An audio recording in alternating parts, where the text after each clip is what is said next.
TV every Yeah, 2 they were years. so it's changing. happy. They were so happy when I got this job from Siemens. We're like, finally, she's like able to Finally, get this good a job. company we can tell our neighbors. Yes, exactly. You can't ignore it. You can't pretend it didn't happen if it happens in front of so many people, right? Because I had just collapsed in a back room while breastfeeding. My body couldn't take it anymore. And there is not just one way to be an entrepreneur. And just because it didn't work out in a specific setting doesn't mean that you don't have it in you to be an entrepreneur. I needed to find the right setup for the right moment in time. Actually not coming home. I'm moving to Spain with these guys that I just met. So they were not happy. Trust your intuition. And that's what I did. Just felt the need to leave the company at that point in time to allow for them to move in a different direction, but also for me to look for something that felt better for me. I was the only female co-founder in that setup.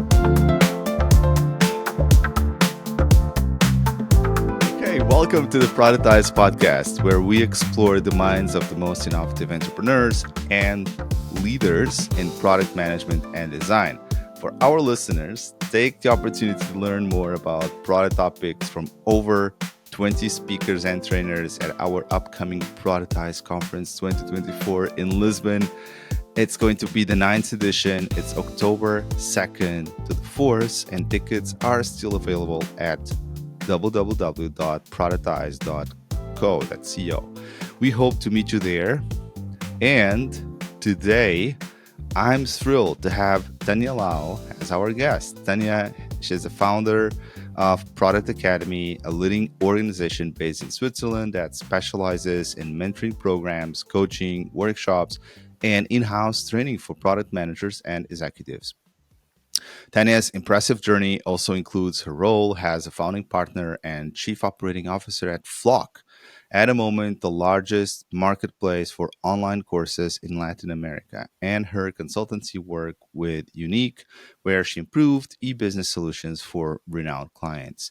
This year, that's the surprise part, Tanja will facilitate the workshop at Productized Conference 2024. It's titled Build, Measure, Learn, Mastering Hypothesis-Driven Product Management. Tanja, welcome to the Productized podcast. Hello. Thanks for having me here and at the conference. I'm thrilled. Yes, and also super excited about the workshop. I heard a little bit about it, of course, and I know that you have been doing this, or at least a version of this workshop, maybe an extended version of the workshop in your training. So super curious to see how this will unfold. But before we dive in, let's start with a couple of, fun questions. We're always kickstarting with this. What's your favorite app in your phone right now? In your phone? I gotta say it's still WhatsApp, because I do a lot of voice messages to keep in touch with friends and family all across the globe. So I spend a lot of hours on WhatsApp still. You are Swiss, so I guess that might be lots of different languages, or it's mostly in what, German? Well, it's mostly English, German, and Italian. Yeah. So what's your favorite way to relax after a busy day? I think I have a hint on this one, but still. let's see if you guessed it. Well, for me, my sacred space is running, and I do this usually not after my long business days, but before, because I like to start the day out in nature. All right. So to start off, let's dive into your, I guess, journey. Like in the past few years, you've had like this remarkable career with diverse experiences. I'm sure our listeners are eager to also know a little bit about where you are today. So the question is really, can you share with us the early moments that sparked your interest in product? I know that you have been trained as, something which is quite orthogonal to tech, which is comparative literature. So how did you get into the tech field in the first place? That's a good question. So look, yeah, it's true. I studied comparative literature. I also have some other degrees that I accumulated afterwards, because I realized that it's really hard to get into certain jobs when you just have, like, just quote unquote, have a degree in humanities study. So I did also a master in management and then like a postgraduate degree at UC Berkeley in business administration and project management. So that really helped me, of course, to also gain some credibility. But I think looking back, I have been working in product for much longer than I actually give myself credit for, because the first jobs that I held were like part of the publishing industry and also part of like a marketing job that I had for like a big scholarship in Germany. And there I was responsible for books, a series of books and a series of events.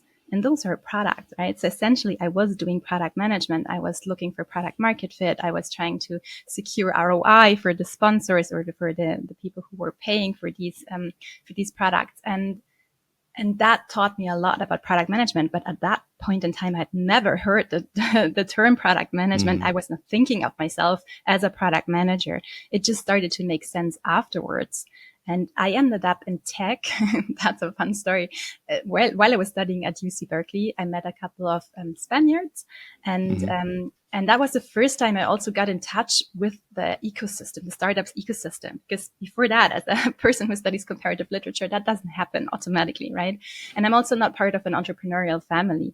So that was the first time I met a lot of founders and I went to those events. And I think just something inside of me caught fire.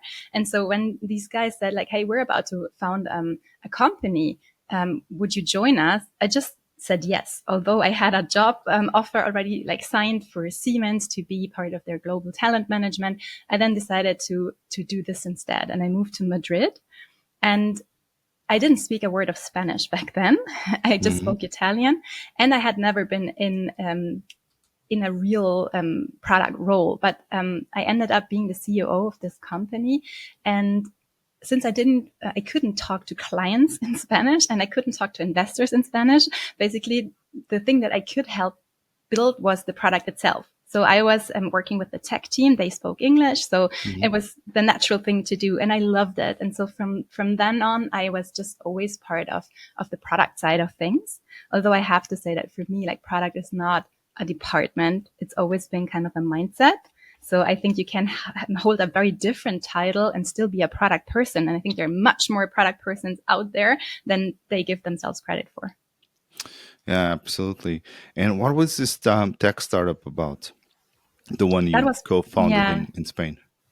that was an online marketplace for continuous learning, because the unemployment rate was so high in Spain at that time, especially among young people, that we wanted to bridge the gap between like the kind of university education that you can get, or the school education that you can get, and what the marketplace really needed, the job market, what they really needed, the kind of jobs that were out there. How can you get the skills that you need in order to apply for those jobs? And in order to create this kind of bridge, we were working with professionals from the job market, basically, who would then help share their skills and teach those back to people who wanted to learn those skills to accelerate their job hunt.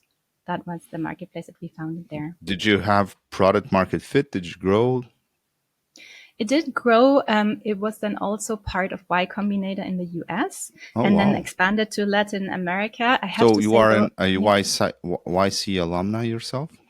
No, I'm not, because at that point I had already left the company. I had figured out that Spain was not my happy place and I love Spain. Like, it's a great country. It's just that like my biorhythm works very differently.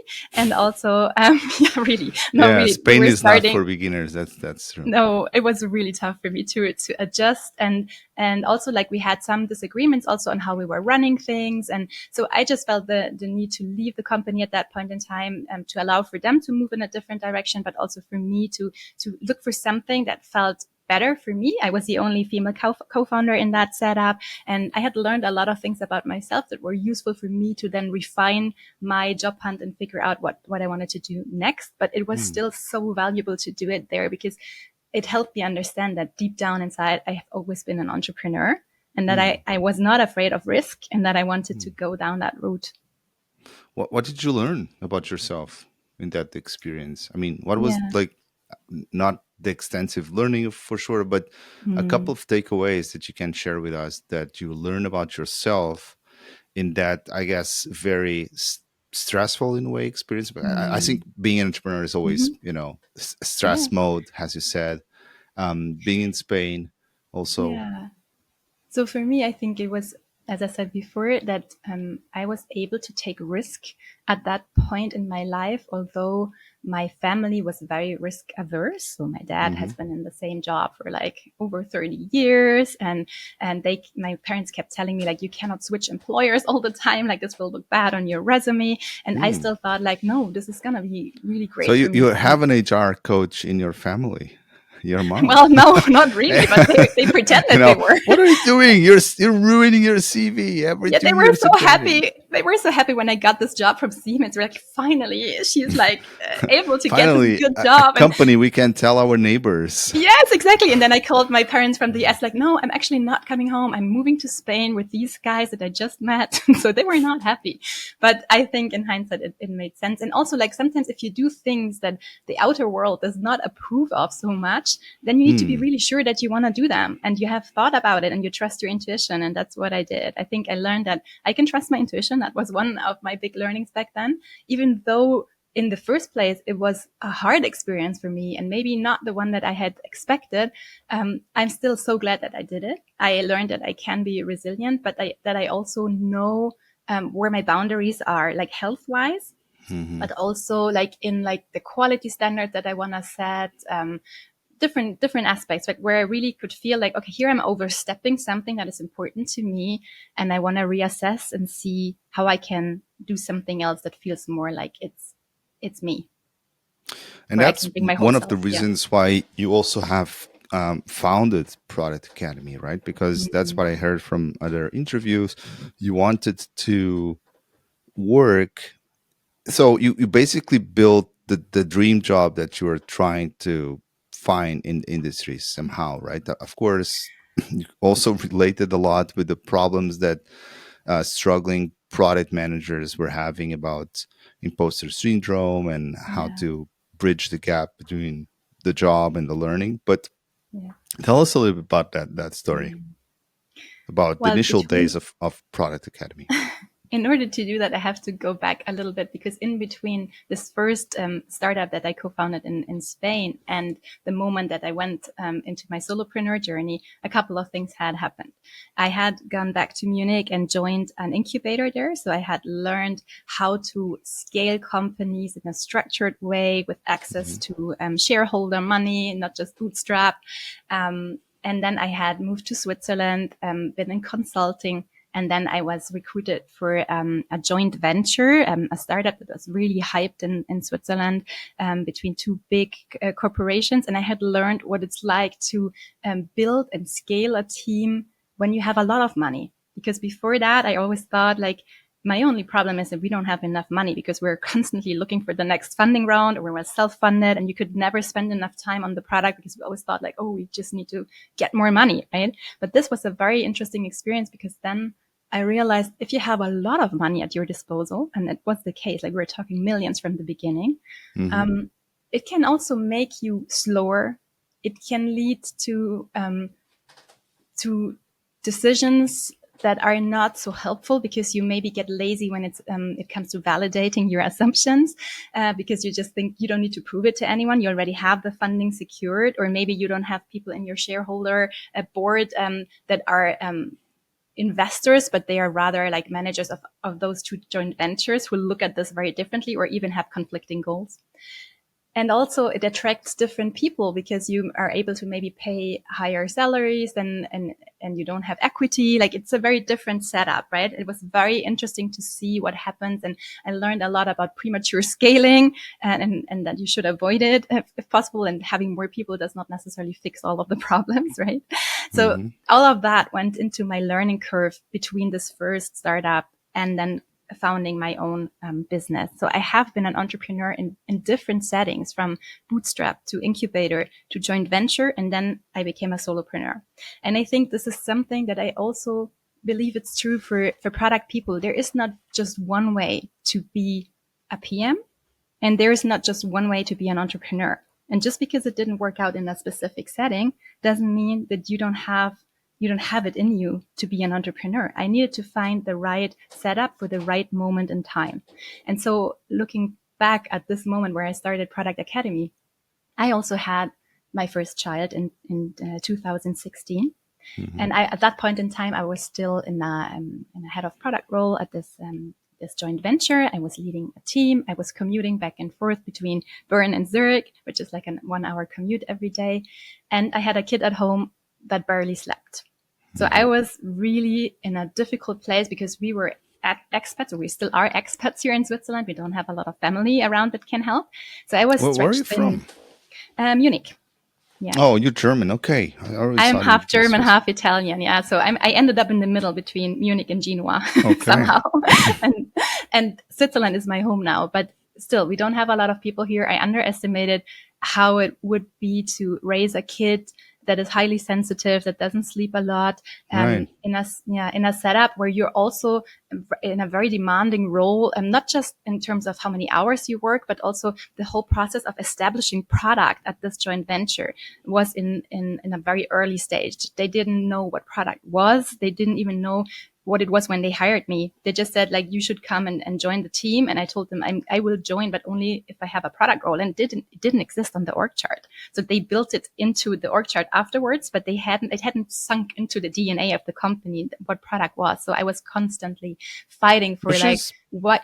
fairly rare, if you allow me to add that, for a Yeah. startup, because by Yeah. definition, a tech startup is a product-led Yeah, but you organization. see, in this case, it was funded not by external investors, but by two major companies who wanted to build a new marketplace to help them defend themselves against Amazon's entry into Switzerland and so on. So it had different reasons why this startup was created, and was created in a different dynamic than you would have when you have external shareholders and individual investors, because they obviously look for these product people immediately, right? But it was also, it says a lot. I always tell people, like, when I consult, like, let's look at the org chart where a product sits, because here they actually thought that marketing should directly lead and manage the engineering team. That was Hmm. their original idea, right? And it says a lot about like how you view product and how you view the product creation in a way. And I'm not saying it's always the wrong way to go. It depends on what you want to achieve and what your culture is. But what I'm saying is, like, my stress level came from not just my family situation, but also from the fact that I had to constantly fight for being recognized for our role. We had to Hmm. defend ourselves for being there for the pure existence, and also to establish product in a very fast Yeah, growing company. the worst fights are always the internal ones, right? Yeah. Because when you're Yeah. fighting against the market, but you have a strong team, and I don't know, you're backed by your peers, those fights, even if they are very uphill fights, you are fighting with a team. We are fighting with friends. When you Yeah. have, infighting, it's always the worst kind of fighting, because it's so psychologically draining. You are Mhm. always Yeah. feeling that, you know instead of putting the energy towards climbing the mountain, you're just Mhm. putting the energy discussing whether it should go left or right all the time, Yeah, right? exactly. And that is energy you lose that you could have spent on the product. And in Switzerland, I have to also add that you have to come back from maternity leave after 14 weeks. In Hmm. Germany, for example, you get a year off, or even more, Hmm. depending how you split it with your partner. I don't know what it's like in Portugal, but Yeah, it's it's it's more towards the German than the Swiss. yeah, and it's like after 3 months. I mean, you have to imagine I was still breastfeeding, traveling with my little bag of milk bottles and so on. Like, it's really a lot that you have to take for your system. And so all of that in the end led to this day in 2017, actually my wedding day, where I just collapsed. And I missed my own wedding, basically, or most part of the evening, because I had just collapsed in a back room while breastfeeding. My body couldn't take it anymore. And that's a pretty strong signal. You can't ignore it. You can't pretend it didn't happen if it happens in front of so many people, right? And so I had to think about what I wanted to change. And so I quit my job and I took some time off, and also had my second child. And during that time, I thought about what I wanted. I wanted to work part time. That was something that was obvious to me, because we had decided we only wanted to put our kids in daycare for 2 days per week maximum, and we don't have a lot of relatives, so it was clear that I had to work part time. And I was looking for a job, and that is a leadership job, challenging and part time, and ideally also not too far away from Bern. And that doesn't exist. or it didn't exist back then. I think today it's still equally challenging to find it. So after a while, I realized like there's no point in waiting. I have to create it myself. And that led to like this sweet spot between my personal goals to create a job that was entrepreneurial and challenging and only 40% in terms of workload. And also I had taken away so much pain and war scars from like being a product person in different setups, being the only woman in a lot of leadership teams and or one of the few women in leadership teams, that I wanted to for others to be a little less lost and a little less lonely on this journey. So I thought like if only I had more support and more knowledge and more a bigger and stronger network, I think I probably wouldn't have collapsed on that very day. And so I thought it could be cool to create something like this product academy where you can find training or coaching and also a support network that lasts longer than the actual course itself, and that you can basically also mix and match whatever you need in terms of topics. That was the original idea, that people kind of create their learning menu a la carte, so to say, because everybody has a different backpack of knowledge that they bring to product. So it's really hard to create trainings, and I don't have to tell this to you, you know that, right? How do you create a course for a class where everybody has different experience and they're bringing different experience to the table? How do you create a course that's equally relevant for everyone, right? Yeah. That's quite hard. Yeah, and I think you have evolved in your strategy since then as well, right? You went from a la carte to a more curated experience. Yes. What was the reason behind that change? Well, one of my hypotheses in the beginning was people know what they want to learn, and they just need to find a place where they can mix and match it to create their own curriculum. And I think I was able to disprove this hypothesis, at least for my target audience in Switzerland, quite quickly, because it looked like a lot of people were actually lost. They didn't know where to start, because there is a lot of content out there. You can like spend days and weeks and months just like listening to podcasts and taking courses and so on. But what they needed was someone who tells them where to start, how much is enough, and how to also frame some of the stuff that they were reading. You know, because you can read all of them, but they needed a place to practice the frameworks, to reframe some of the things that they have heard, and to learn how to apply it to their specific context. And I think that ended up being the safe space that we are trying to create in all of our mentoring programs that are really small by design, with 12 to 14 people, where we also leverage the different experiences that everybody's bringing to the table. There might be people in UX who are transitioning to a product role, or someone who is a junior PM, somebody's a PO in a Scrum setting or works with SAFe. And all of that comes together and creates like a learning space where, you then bring in your own experience and help others. You both teach and learn, basically, because I think we always both teach and learn at any given point in time. Yeah, that's so true, and that's why you have been very vocal about the fact that you don't want to do this very short crash courses. You prefer longer formats which span several weeks instead of Months this, even. or months even, right? Instead of these crash courses where you're expected to become a leader in 1 week or whatever it is. So what is the reason? Is that because you want to give people the possibility to digest the slow pace? What's the rationale? Yeah. Look, I'm going to go back to a sports metaphor again. When you work out, muscles don't grow during the training. They grow in between, right? You give them an impulse, and then the body reacts it, and then it changes after the training, right? Okay, now I know something. It's between the training. Okay. Yeah, that's why. And that's something that I need to constantly remind myself of, because I tend to overtrain, and that I need more rest. If you don't have those breaks in between, the body cannot digest the impulses that it's getting, and it cannot adapt and cannot recover. Right? And so I really, really believe that a lot of the learning takes place in between the workshop days. They are really important because this is where we go deep and we do a lot of hands-on work and people meet each other. But then afterwards, they go back to their reality. And this is where the real questions arise. Like, okay, we learned about the opportunity solution tree, but how the hell do I start in my company? What do I do if there's like 5 different versions? How often do we update it? And all of that stuff that happens when you start doing it. Do you give them homework? Yes, we work with a lot of prep work actually, because I really, really believe everything that people can learn on their own and prepare on their own, they should Hmm. do by themselves, so that in class we can actually build on that and we can go really deep, really fast, and also practice several iterations of certain frameworks. For example, like they would bring hypotheses to class and then we iterate on them. If I ask them to create them in class, we will waste maybe half an hour or an hour on just like creating them, while that way they come prepared. They have already invested time into their learning journey, which means they're also much more willing to be present and to keep working on it. They're more invested in the course.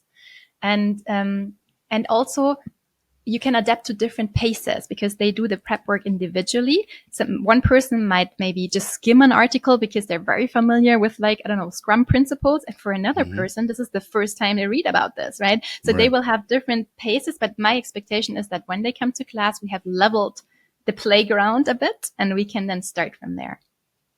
Right. All right. Um, I was really curious about, because this is adults, right? Adults are expected to do Mm-hmm. their prep work and, be Mm-hmm. responsible. But I was really curious about something you said, that you would like to spend one day at a Montessori kindergarten learning Yeah. how they go with the kids and so on. Why is that? I said that on I think it was the Product Weekend podcast recently. Hmm. Um, and they asked me, I think the context was, they asked me like, who would I like to Learn shadow for from? a day? Yes, Yeah. exactly. And I was like, it's not a specific person in product. Like, of course, there's lots of people that I would love to learn from and spend a day with.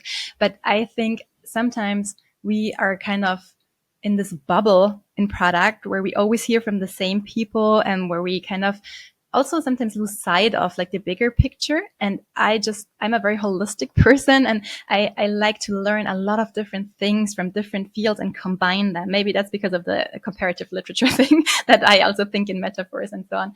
And so for me, it's more like I'd love to learn more about how learning works. That's one of the things that I'm always fascinated by with my kids, but also with my own journey. And for example, Montessori is so different from the way they teach at the regular school. And the regular school system was set up for industrialization and hasn't changed a lot ever since, right? And Hmm. so what are different ways to teach if the main goal is to foster the talents of this one kid and to make them not lose interest in learning, but build on the intrinsic motivation? So what can we learn from Montessori? What have they figured out about how learning works that we could leverage? That's just one example, but I think we Hmm. should we should widen our lens and learn from all of the different disciplines instead of just like looking through the lens of product, which is great. Like I love conferences like yours that where we can go really deep and go down the rabbit hole. It's needed, but it's also Hmm. needed to realize it's still a rabbit hole, right? Yeah, yeah, yeah. Well, it is. Although at Productized, if you allow me, I've always tried to make it broader and not That is so true. narrow, in the sense Yeah. that a little bit like yourself, I'm always quite interested about lots of stuff. So Mm. I see product has emergent uh, aspect of lots of things, Yeah. economics, behavioral sciences, and so on and so forth. Mm-hmm.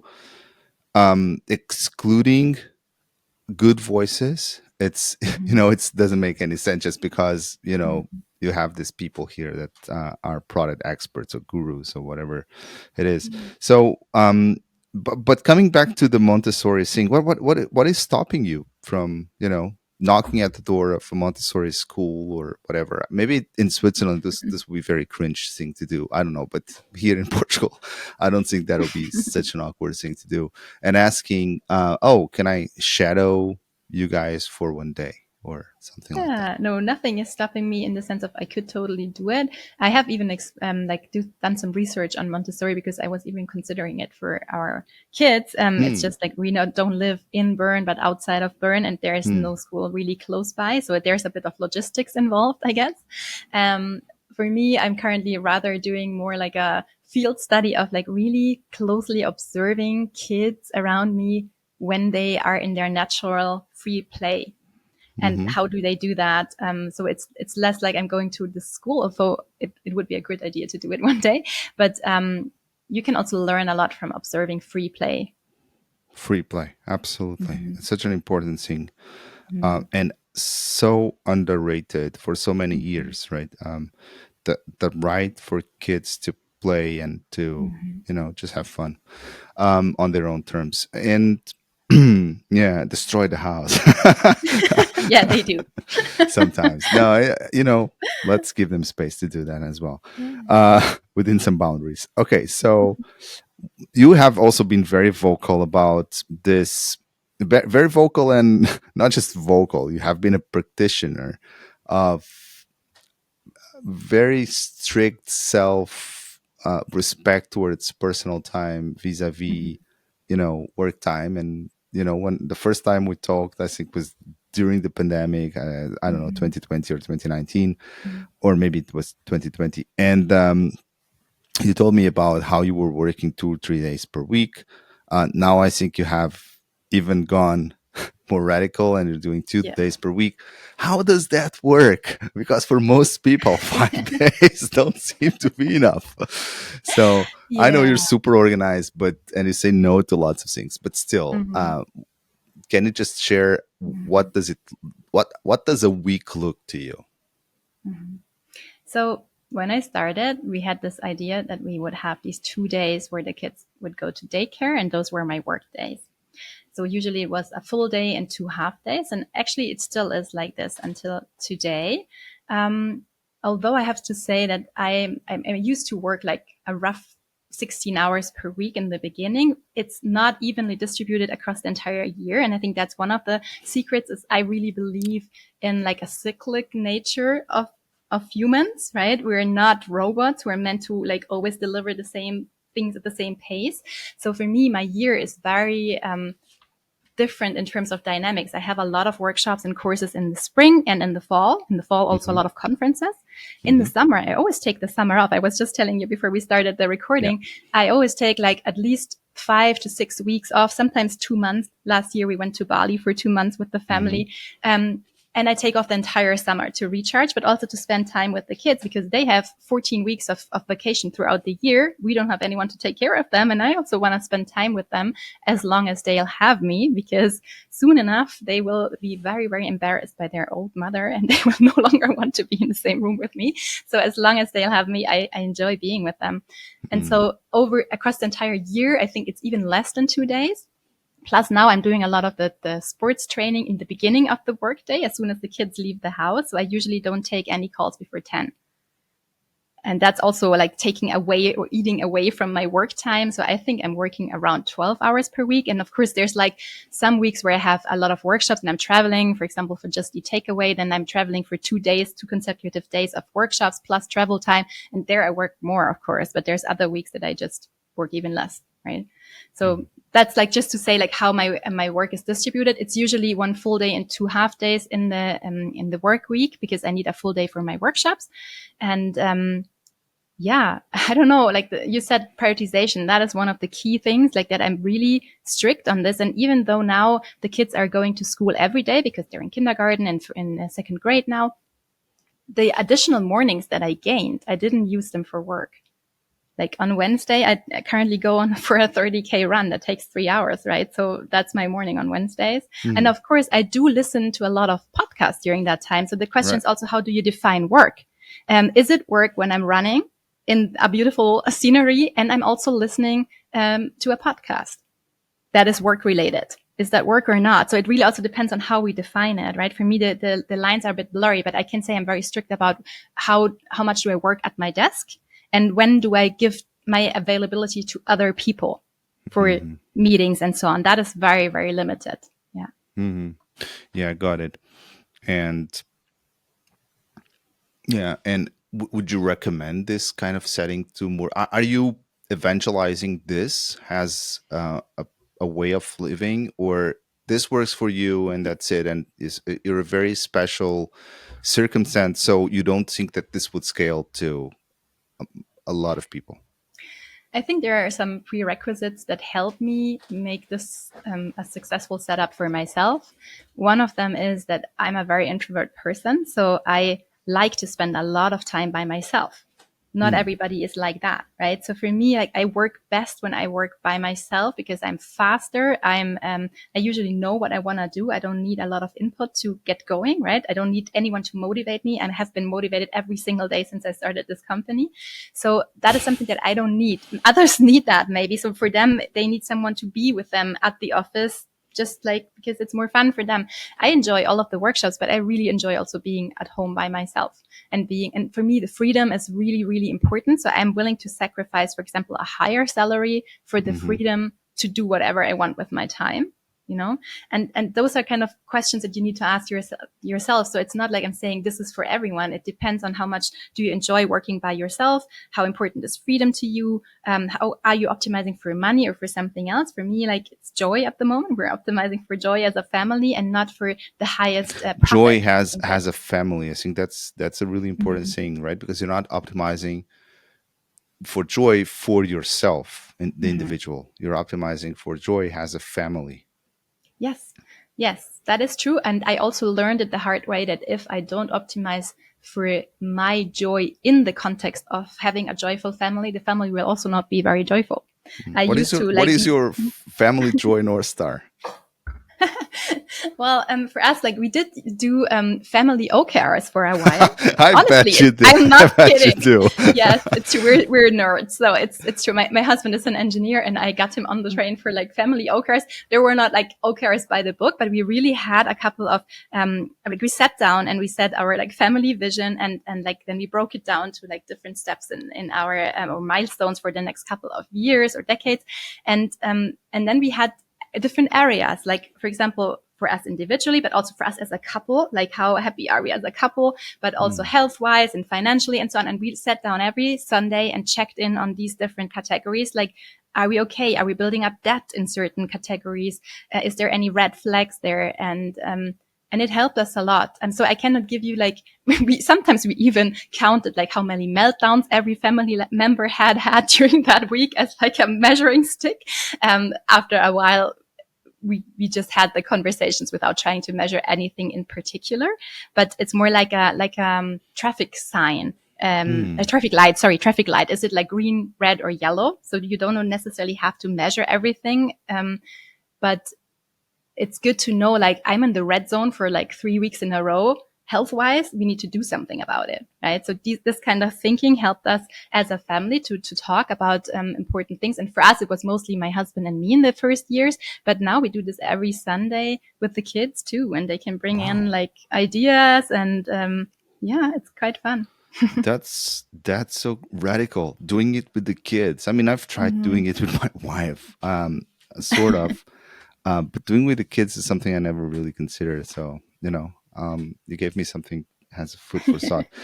Okay, so um, we have been. I mean, we have been in touch for maybe a couple of years. I mean, I think I got to know you through Product Academy, obviously. And back then, you were already doing this hypothesis driven build, measure, learn. I'm not sure if the name was Mm-hmm. exactly this one. Can you explain why mastering hypothesis driven product management is crucial for today's product managers? And isn't Mm-hmm. this something that they should master as 101? Yeah, so first of all, I think it has always been important. And I Hmm. love hypothesis driven thinking in any setup, not just for product people. So I could teach this workshop to anyone in any context of their business or even for their families or for their personal life, because in the end, it boils down to decision making. And we always have to take decisions in our lives, professionally and personally, and we always have to take them under varying degrees of uncertainty. And this is what this whole workshop is about, to understand like how do you mitigate risk, what do you test, how do you know whether something is working, how do you generate enough confidence to move forward with certain decisions. Hmm. And what are the common mistakes that product teams keep doing when framing hypothesis? Mhm. or even not just product teams, but product managers themselves? You keep repeatedly seeing some patterns? Mm. Well, first of all, I'm always surprised that many people, or many PMs in this case, are not so deliberate about like what are the decisions at stake at this Hmm. point. Like, what am I trying to decide about? And also, that is because the role itself, like, there's no copyright on how this role looks like Hmm. in different contexts, right? So everybody will experience the product role very differently. Like, what is part of my responsibilities? What am I able to decide about or not? And often this is not something that is very explicit. You know, in many contexts, in many companies, they have never really spoken about like what are the decisions that you're supposed to make, except for maybe prioritizing the backlog. But even there, like, am I able to overrule someone else's decision? Am I the one who decides whether something gets launched or not in case of doubt? Like, all these things are often not really talked about. And so I think this whole workshop also helps people think about what is it that I'm trying to decide about, and what is in my sphere of influence. And so that's the first thing, like being really clear about what kind of decisions are on my table that I'm trying um, to to take in a smart way. The second is, and that's, I love that part because I get to play out the inner the inner comparative literature person in me. Um, Usually the language is not very specific. So Hmm. people will write hypotheses with like, we believe our users, do this and Yeah. that. And then users, who is that, right? So who are the people that you're talking about in this setup? Is it all users? Is it a special segment? Is it just a special region? Is it in a context of a certain flow? So just thinking about like, how specific can I make this? And also there's also the other side where people overcomplicate things. And there's a lot of like buzzwords in there, like we're increasing engagement, but nobody has ever spoken about like, what does engagement look like? Like, what Hmm. is good engagement in our company? Right. What do we What want to is see there, right? the real So there's, success? yeah, either it's too fuzzy or it's like overcomplicated buzzwords that nobody has ever defined properly. So this is the language aspect. And I really love the quote by Ludwig Wittgenstein, where he says the limits of our language are the limits of our world. So I Hmm. really believe language plays a major role in getting better at hypothesis thinking, but also in communicating with others about our mental models, for example. Once you Hmm. start having a shared vocabulary about what do we mean when we say user, what do we mean when we say engagement, what do we mean when we say product, like how many teams don't even know where their product starts and ends. So I guess most of these trainings are more effective when you have, you know, a bunch of people from the same team doing it together. I So they love have that. this common understanding, this common Mhm. semantics of language and what does it look like. Yeah. Otherwise, what I see, at least in our training, some people go to the training, they go back to the company, and if it's just one, it's Mhm. going to be very dilutic. It's almost like a Mhm. homeopathic kind of solution, Yeah. right? It doesn't That's, really yeah. go strong. Yeah, let me comment on that quickly. So the third thing that is really important as an advice that I give out to people, and that's also what we're doing in class, is that we work in groups or at least in pairs on the hypotheses, because usually Hmm. you have some blind spots in how Yep. you approach it. And so that's something that you can always do after the workshops, like bring that back and create like these groups, practice So groups it's where you almost pitch. extreme programming for Yeah, PMs, yeah, in a way right? it is. And I think this is where you can start also involving other people, because the hypotheses get better when you don't do them all alone in your ivory tower and you Mm. start involving other people. You start having these discussions, but why do we want this in the first place? Is that really the goal? And no, I don't think this is the measurement of success that we should use, right? And you have this conversation. As always, the conversation is what really matters. And so that's why also with companies, when we work with companies like Just Eat Takeaway there, I've trained over 100 people now, and they use this also for a ripple effect internally. They take it back to their teams.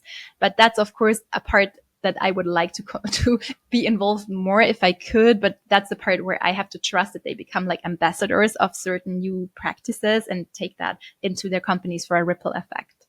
Hmm.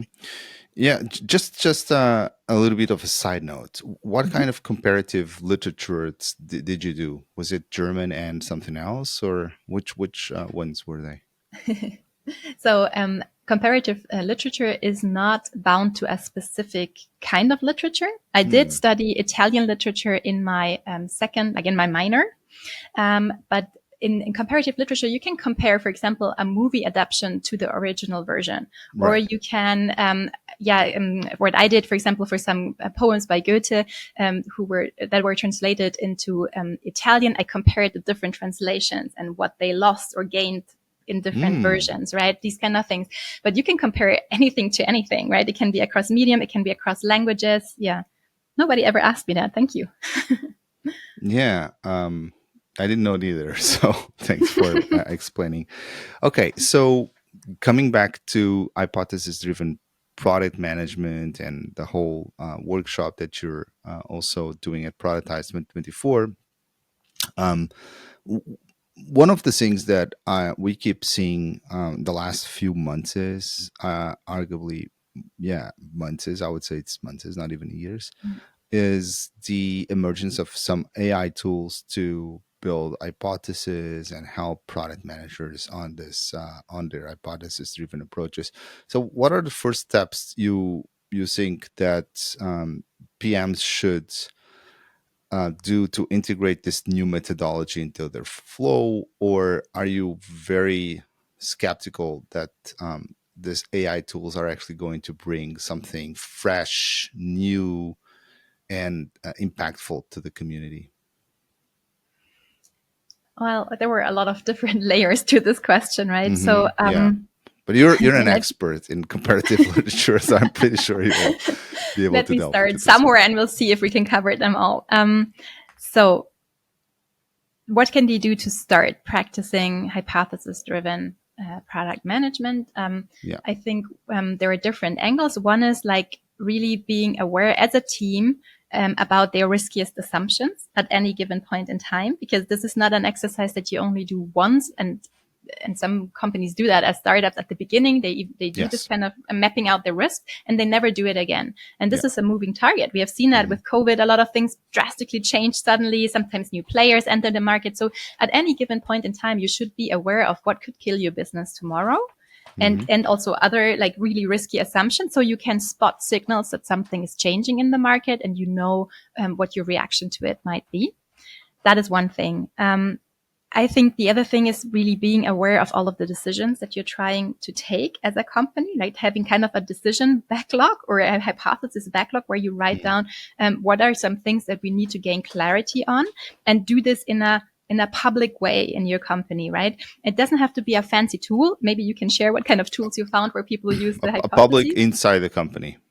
Yeah, exactly. So for example, it can be a simple Excel spreadsheet or whatever it is, but where you write down like, here are the open questions that we have. This is how we're trying to gain more confidence. And also here is when we're going to revalidate them. And this is what we learned when we last ran the test, right? And when you make that accessible to others, first of all, you're showing this is a way in which we're working here. For new joiners, they will have a way to get onboarded much faster because they know what has already been done in the past. They don't need to reinvent things or re-challenge things unless maybe they think there's a new angle to it, maybe. So it shows something on the meta layer that is really important as a company, how you share learnings, and also it celebrates learning it as itself, right? Because we are so focused on shipping things that sometimes we forget to close the learning loop. And that is the last part that I find really, really important when it comes to hypothesis-driven management. And you said, build, measure, learn, right? But how many people just build? Then there are just a few that measure anything. And there are very few that really learn from these measurements, right? Where you really think about, hey, this decision that we took, was it a good decision or not? Because in the end, we're holding the development team accountable for their estimates, but they should be able to hold us accountable for our decisions on the business side. Like, why did we even prioritize this in the first place? What was the bet behind this feature or this improvement or this change? And we should then also like look back at our own decision quality, because only then can we have these iterations, these decision iterations where we get better at deciding.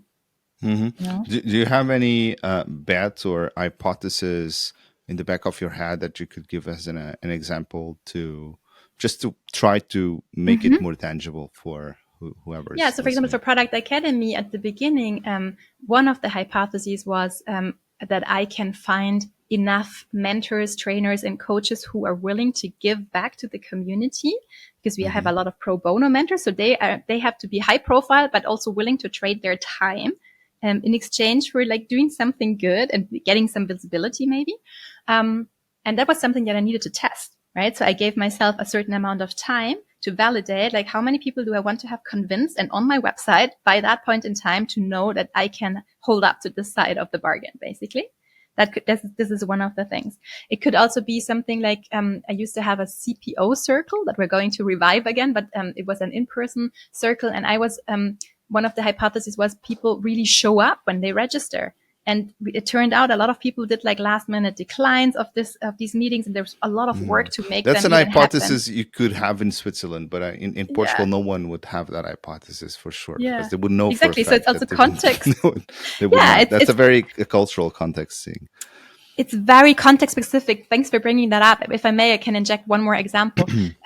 There's a company that is installing smart fridges in companies for them to have access to healthy meals, right? So it's like locally sourced, and you can basically, with a badge, you can open this fridge and then pay for your meal and have it at your convenience in the office, and avoid queuing, avoid going out for like to a restaurant and so on.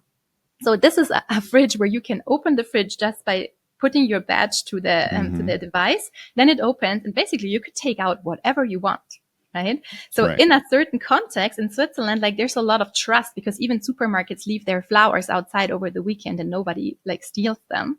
So in a certain context, this might be something where you say like, okay, the risk of people stealing from the fridge, we think it's so low, we're not gonna run a lot of tests on that, but we keep that as a security metric that we want to like a health metric that we want to monitor over time.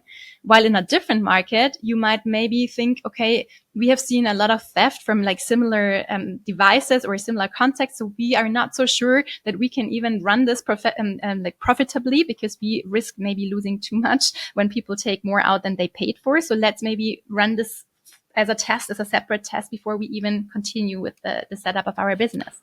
Absolutely, that's so important. I've had that experience so many times in my life, and yeah, it's very cultural dependent. And it's not sometimes not just cultural. It's just specific neighborhoods will probably have different interactions as well. Yeah. So, in your view, and just going now maybe in towards trends and product management, also tools. We were talking about hypothesis driven. The whole thing that we were discussing was more doing this, inside the company. But so many tools now are showing that Gen AI can actually create really interesting approaches, and sometimes surprising, and sometimes I mean, I'm not going to say human level quality in the sense that that's very arguable what it is, but in the sense that it seems to kind of fill those gaps that sometimes you might not have that extra human with you. It might be a very small team, it might be a startup. So what's your take on some of these tools that are coming up to the market to help product Yeah, managers? I mean, in the end, it's not rocket science in terms of there are very specific kind of rules or guidelines that can help you make your hypothesis better. And I'm sure you can teach them to an AI to spit out certain drafts for hypotheses. Right.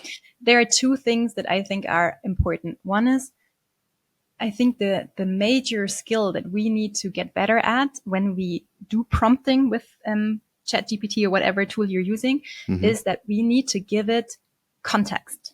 And that's something that we need to do anyway, also with our stakeholders, with our engineers, right? So the better you are at setting the right context, the better the results will be, right? So I think that is a part that will still have to come into the AI to make the results really usable. So that is something like, how good is the PM at setting the right context in order to then really benefit from whatever the AI spits out. That's one thing. And the other one is like, in these hypotheses, you also define the threshold for moving on with your decision, right? And the AI will not be able to tell you immediately how much risk you're willing to take, right? So do you move on with this decision, with the rollout, when X% clicked on this button, or I don't know, like left their data, whatever, like how much is X%? I probably the AI can get a good guess because of industry standards or whatever. But in the end, it's your team that needs to decide like how much risk are we willing to take? How much is enough when it comes to signals from the market? How much is enough when it comes to confidence to move on to the next step of your decision? And I'm not sure if that will be replaced immediately by AI, but it can definitely be assisted. Yeah. Hmm. And yeah, I mean, one of the things that you have also stressed in previous podcasts and interviews was some of the skills that you think will become increasingly important for product managers in, not just the next few years, but right now, due to the current economic context, is financials and, Mm-hmm. you know, improving their financial skills, but also their entrepreneurial skills, if I understood Yes. right. Can you, can you give us a little bit of context, as you were explaining before, on why do you think this is true? Well, I think first of all, it's been getting harder to secure funding during like an economic downturn. So there were years where it was quite easy to get access to funding if you had a new startup idea and so on.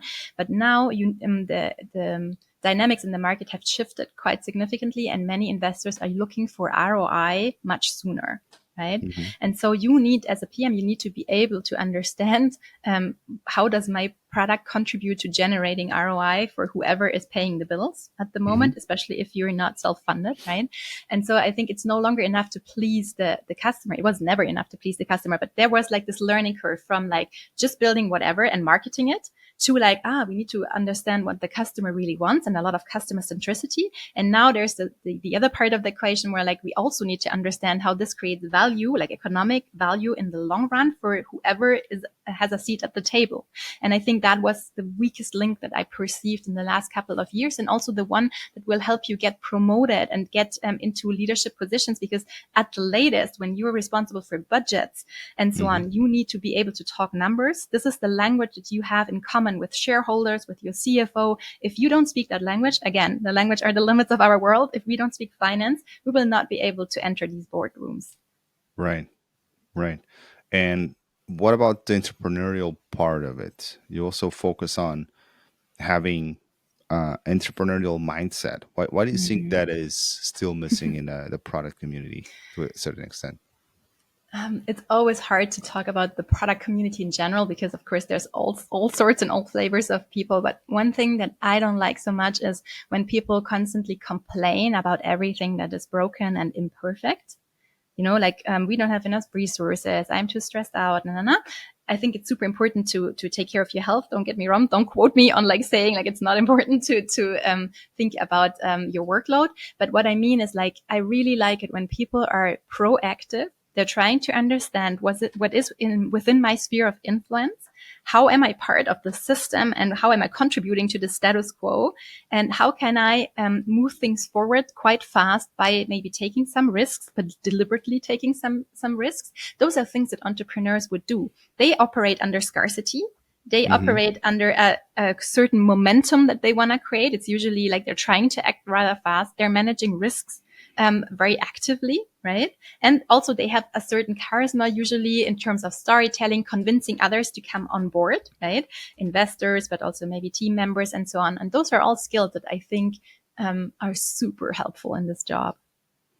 Yes, yes, and hungriness, right? It's something Yes, that yes, good entrepreneurs have. They have yes, hungriness. They want yes. more. They want to grow. Okay, so something you said in an interview stayed with me. It was a very short thing. It was en passant, but still, it was there, which was um, at a point. You said, I don't even know if I'm ever coming back to a corporate setting or a large company anymore." Um, why did you say this? Is this something that now that you have how many years product academy? 5.5. Yeah,5.5, right? yeah. So yeah, it's a good number. It's a good round number. 5 years to do a quick balance. I mean, could you see yourself being in a larger company doing more or less, I don't know, trainings or working with teams to help them, or is this or is the fact that coming back to the corporate does not feel right after you have been able to craft this lifestyle of yours with Mhm. which you have just explained to us during the Mhm. interview? Um, I think I'm quite unemployable at this state Mm. because I really value all of these traits of my entrepreneurial life so much. As I said, the freedom to design my own life and to have my life designed, not designed around my job, but the other way around. I love also that I can work with others on eye level. So there's no hierarchies involved. Product Academy doesn't even have employees, right? So we have a great crew. I call it a crew of people that I work with. But it's no longer like with all of these hierarchies in place, right? It's something that I always struggled with a lot, hierarchies.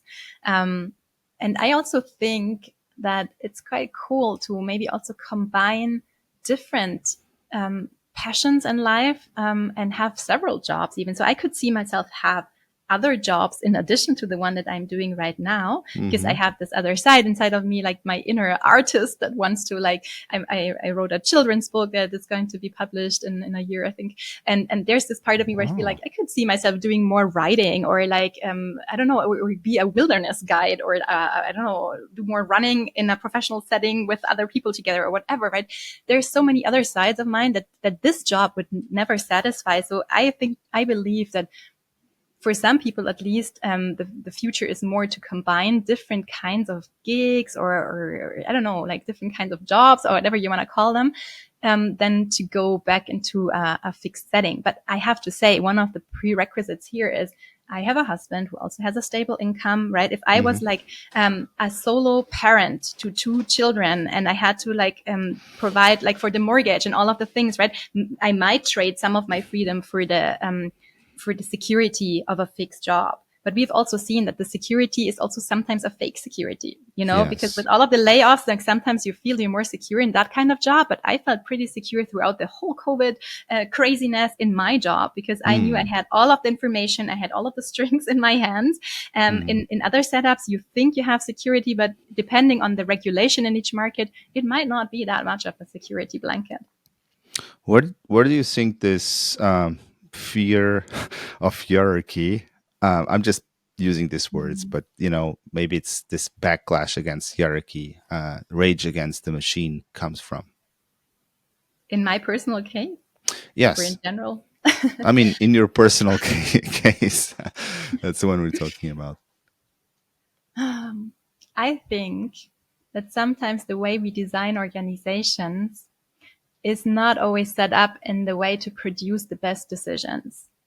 And actually, fun fact, that was one of the reasons that the first company, Flock, was called Flock, because it's kind of derived from flock of birds, where you Hmm. have this intelligence of the, I don't know if you call it swarm in English, Yeah, but the basically swarm a flock of intelligence. birds. Yeah, a flock of Exactly. birds. And they would change, you know, how they fly in this kind of Yeah, triangular they movement. they they follow the seven or eight fellow birds, right? Yeah, that they look who's left and right. So basically Right. they calculate their position depending on who's left and right, but also who's Mm. at the top of this triangular Mm. position is that changes depending on who is the most suitable and apt bird at that point in time to lead. Wow. I don't know exactly how it functions, but I'm super curious about this as well. So I think like maybe we need to adapt some of that as well and look into like how do animals like lead, like ants or whatever, like how do they build their stuff? Because I think it's not always the like fixed and kind of strict and hierarchy that produces the best kind of decisions. You might have understood by the course of this conversation that I'm very, very passionate about decision making. And I Mm. think if we can be more what I call decision centric, Hmm. then I think maybe some organizations would look differently. Yeah. But that maybe is not the perfect answer to your question of like, are hierarchies useful or not? No, totally. I was at a conference yesterday in Malmo. It's called the Mm. conference. It was Yes, actually. I Have you heard so heard many about good it? things about it. No, Anna Kitlak recommended it to me, and he said, "Yeah, I would Yes. love it." And I think it's going to be Yes. great. I need to go there next Yes. year. Arne Kittler recommended to me as well. That's Oh, that's the reason cool. I ended up going. And crazy enough, the last talk yesterday was about birds. That was a keynote talk there's this book coming from this guy, this Irish guy called Sean Ronayne. It's called Nature Boy, and it's about how birds have this amazing lives in our, even in our urban settings. And this was a totally mind blowing Wow. talk, which I strongly recommend you have a look if you're interested Yes, I into will. birds. And Thank you. that's how we started from product and we're ending on birds and ornithologists or whatever. Bird's the eye name is. view. All right. So as a final note, let's just play this quick game. It's called This or That. Yep. And I'm just going to give you like a couple of questions, and then you just say this or that, or morning meetings or evening calls. Morning meetings after morning runs. Yeah. Digital tools or traditional methods. Digital tools. Yeah, I know you're a big Miro board fan, right? Yeah. Working remotely or in the office? For myself, working remotely, for workshops in person. Data-driven decisions or intuition-based choices? I would say data informed instead of data driven. And I'm a huge fan of intuition, like major driving force in my life. And books or podcasts for learning? Come on, you're doing 8 hours but books, a week if I have, podcasts. yeah, I know, but my heart still belongs to books. I'm a book person at heart. Okay. All right. So, thank you so much. I mean, this was a very, overall interesting conversation. We got to know each other a little bit better. Also, looking forward to have you with us in Lisbon. This is coming up very, very soon. I think it's like 1 month now, just a little bit over that. And yes, looking forward to meeting you again. Yeah, same. And thanks for your great question. It was fun. It was fun. Absolutely. Thank you. Have a great one.